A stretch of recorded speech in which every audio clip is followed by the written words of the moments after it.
Hello.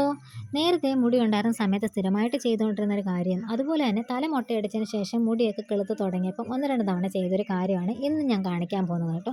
വേറൊന്നുമല്ല, താരന് വേണ്ടിയുള്ളൊരു പരിപാടിയാണ്. തലേദിവസം ഉലുവ വെള്ളത്തിലിട്ട് കുതിർത്തിട്ട് പിന്നെ ഞാൻ ചെമ്പരത്തി ഇലയും കൂടെ ചേർത്തിട്ട് ദാ ഇതേപോലെ അരച്ചെടുക്കുന്നുണ്ട്. എന്നിട്ട് ഇത് നമ്മൾ ഓരോ വകച്ചിലെടുത്തിട്ട് അതിലേക്ക് തലയോട്ടിൽ നമുക്ക് തേച്ച് പിടിപ്പിക്കാം.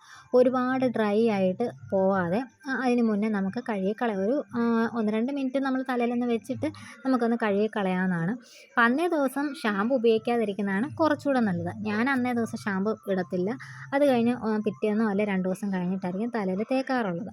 അപ്പോൾ എനിക്കത് നല്ല റിസൾട്ടായിട്ട് തോന്നി. നേരത്തെ എൻ്റെ തലയിൽ താരൻ എന്ന് പറഞ്ഞാൽ ഒരുമാതിരി ഈ അരിപ്പൊടിയൊക്കെ വിതറിയ പോലായിരുന്നു. നമ്മൾ ഷാമ്പു ഒക്കെ ഇട്ട് പറപ്പിച്ചൊന്നും എനിക്കങ്ങനെ നടക്കാൻ വേണ്ടി പറ്റത്തില്ല. അതുപോലത്തെ പരുവായിരുന്നു എൻ്റെ തലയുണ്ടായിരുന്നത്.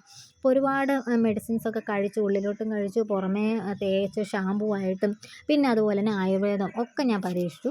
അങ്ങനെ വന്നപ്പോൾ ഒരു ആയുർവേദ ഡോക്ടറാണ് പറഞ്ഞത് വല്ല താളിയോ അങ്ങനെയൊക്കെ പരീക്ഷിക്കുന്നതായിരിക്കും കുറച്ചുകൂടെ നല്ലതാണ്. പിന്നെ ദേ ഈ കോപ്രായങ്ങളൊക്കെ കണ്ടുകൊണ്ട് എനിക്ക് വട്ടാന്നൊന്നും വിചാരിക്കേണ്ട. ഇങ്ങനെ ഞാൻ തല തേച്ചുകൊണ്ടിരുന്നപ്പോൾ തന്നെ എന്തിനാ സിനിമ ഓർമ്മ വന്നു.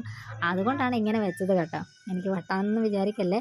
അപ്പോൾ ഞാൻ ട്രൈ ചെയ്തതിന് ശേഷം എനിക്ക് നല്ല റിസൾട്ടാണ്. നമ്മൾ പറയുമല്ലോ ഈ താരന് വേണ്ടി ഇനി വല്ല ചാണകവും കൊള്ളൂ തലയിൽ തേക്കാൻ വേണ്ടി, ആ ഒരു പരുവായിരുന്നു എൻ്റെ.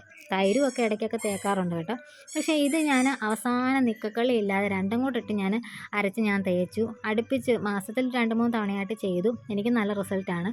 പിന്നെ ഈ താരൻ എന്നുള്ളത് നമുക്ക് പൂർണ്ണമായിട്ട് മാറ്റാൻ വേണ്ടി പറ്റത്തില്ല. നമുക്കത് കൺട്രോൾ ചെയ്ത് നിർത്താനേ പറ്റത്തുള്ളൂ. അപ്പോൾ എന്നെ സംബന്ധിച്ച് എനിക്ക് നല്ല റിസൾട്ടാണ്. നിങ്ങളൊന്ന് പരീക്ഷിച്ച് നോക്കിയിട്ട് ഒന്ന് അഭിപ്രായം പറയണേ. ഇനി അടുത്തൊരു വീഡിയോയിൽ കാണാവേ.